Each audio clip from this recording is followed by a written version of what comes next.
I owned a studio in Ennis for close to 6 or 7 years, and after a while I just kind of got to the point where I think I needed to see a little bit of the world, regardless of where it was in the world. I just needed to move and travel. So I got an opportunity to work for a tattoo studio in Toronto called Lucky 13. Got on an airplane and I landed in Toronto with a small bag of clothes and all my equipment and went from there.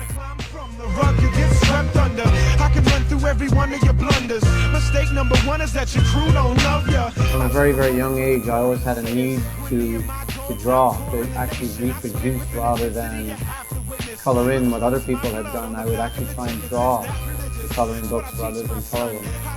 Even down to the smallest and more kind of mundane of tattoos, I actually like to draw them in front of the customer.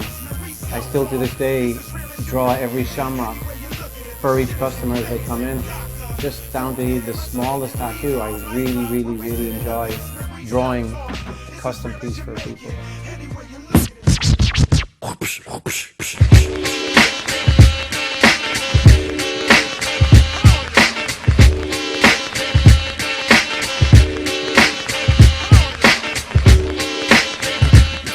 A lot of the early stuff that I was doing back in the day was very illustrated, very straight out of like a comic book nearly. While I got to Canada, I got to work with a lot more traditional artists whose style was more based around the actual traditional style of tattooing. By working with these people and kind of like learning, the intricacies of their style, I actually found a passion for it myself. My apprenticeship was old school. It was being told what to do every day, and no matter what I did was wrong. And it's kind of like the breaking of the spirit in order to build up the actual the artist within. Like I said, in the 16 years that I've been tattooing, I've only now just realized where I want to be. And I'm going to probably spend the next 10 years finding my style.